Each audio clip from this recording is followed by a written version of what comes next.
Morning. આજના બ્લોગમાં તમારું સ્વાગત છે. આજે શ્રાવણ મહિનો શરૂ થઈ ગયો છે અને આજે અમારા મમ્મીએ જીવંતિકામાનું વ્રત કર્યું છે. તો તમને બતાવી દઉં. મમ્મીએ માં જીવંતિકામાનું સ્થાપન કરી દીધું છે.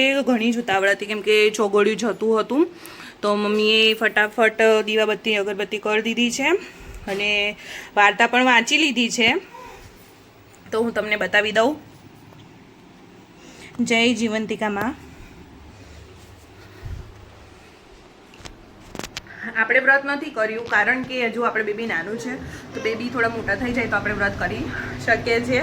તમે જોઈ શકો છો અમારી જીયાનશ્રી તૈયાર થઈ ગઈ છે. જશ એક આ બેઠું હાય નથી કેવું.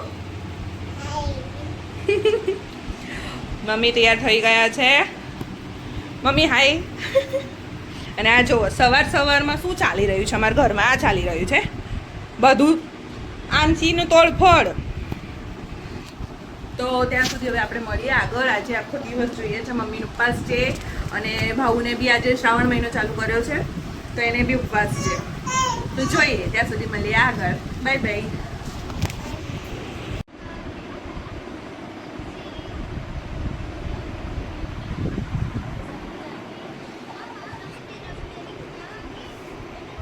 અને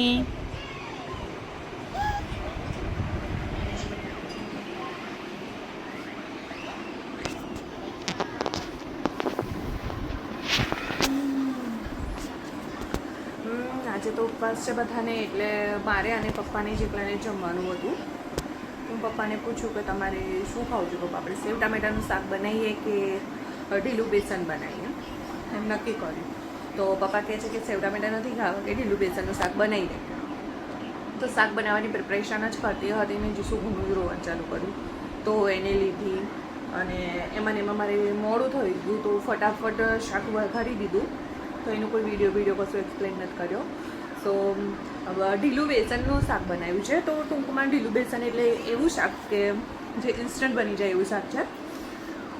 એટલે એમાં શું કરવાનું કે જેવો આપણે સેવ ટામેટાની ગ્રેવી બનાવીએ છીએ કે ઝીણી ડુંગળી સમારી નાખવાની, પછી ટામેટા ઝીણા સમારી દેવાના અને એમાં ઉપરથી જેમ કે હું ને પપ્પા બે જણા જ ખાવાવાળા હતા તો મેં 4 ચમચી જેટલું બેસન વાપર્યું અને એને પાણીમાં મિક્સ કરી એટલે કે પાણી લઈને એમાં ગોળી લીધું અને પછી એ ડુંગળી ટામેટાની ગ્રેવી જેવું તૈયાર થઈ જાય ને તો પછી બેસન નાખી દેવાનું અને એને થોડીક વાર હલાવવાનું, મિક્સ કરી દેવાનું અને થોડી વાર રહેવા દેશો તો ફટાફટ શાક તૈયાર થઈ જાય છે. તો શાક ઢીલું બેસનનું શાક બનાવ્યું છે. હવે અમે બે જમી લઈએ અને પછી જોઈએ છે કે રાતે શું બનાવવાનું છે કેમ કે રાતે મમ્મીનો ઉપવાસ છે એટલે એમને તો સમથિંગ ભૈડાના લોટનો શીરો માતાજીને ધરાવવાનો હશે એટલે કે એ બનાવવાનો રહેશે.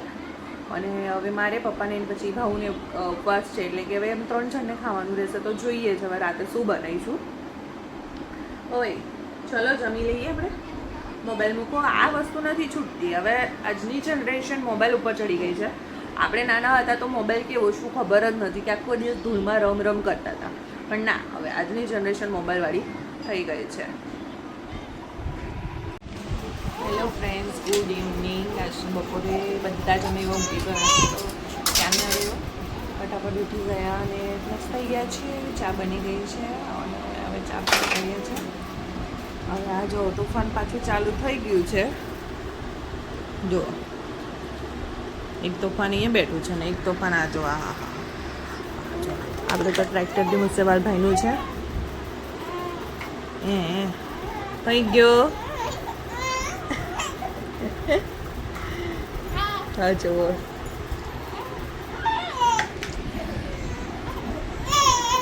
ઓ હા દેખો. શું કેવું છે તમારે? કશું કેવું છે? હા એવું કહે છે કોકેટ. તો આપણે ફટાફટ જે કામ કરવું પડશે કેમ કે મમ્મીને વ્રત છે તેમની સાંજની પૂજા કરવાની છે. આપણું વડા કરી રોજ ચાલી જાય. આજે વહેલું કરવાનું છે. કઈથી નીકળું છો તું? કઈથી નીકળું છું? હા જો ખૂણા ખાચરામાંથી આવે જાય છે. સારું તો ચા પીને ઘરનું થોડું કામ કરીને ફટાફટ ખાવા બનાવવાની તૈયારી ચાલુ કરી દઈએ. ચાલુ છે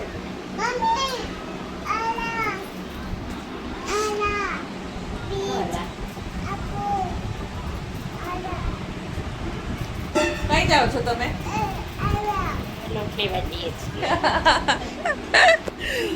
આજે મમ્મીએ લોટ દાળા મૂક્યો તો ભેળાયેલો તે ઉપર લેવા જઈ રહ્યા છે અને આ બી પાછા પાછળ જશે. હવે જુઓ અહીં આ બ્લેન્કેટ તો અમારું જ છે, અમારું નહીં, અમારું અંચી જે છૂટશે નહીં.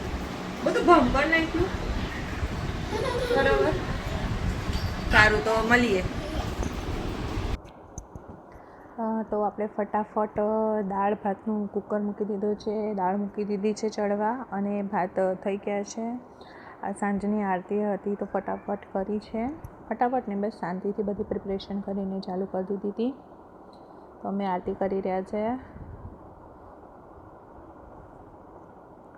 કેમ કે 7 વાગતા પહેલાં આરતી કરવાની હતી તો મમ્મીએ અને અમે બધાએ જેટલું જલ્દી બને એટલી શાંતિથી આરતી કરી દીધી અને ભગવાનને ભોગ ચડાવી દીધો, વાર્તા વાંચી લીધી અને પછી આરતી કરી છીએ.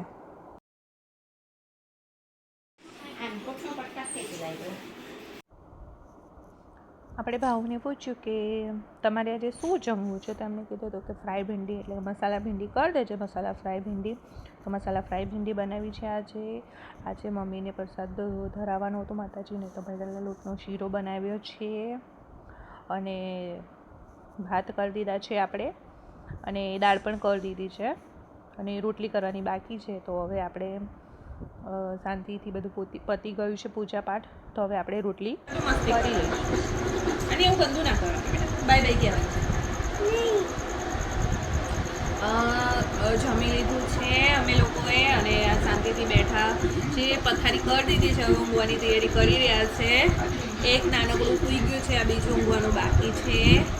આજે અમે ટ્રાય કર્યો છે મેં કે આજે સવારથી લઈને સાંજ સુધી અમારી જોડે શું બન્યું છે એનો એક વિડીયો બનાવીને ટ્રાય કર્યો છે આ વ્લોગ.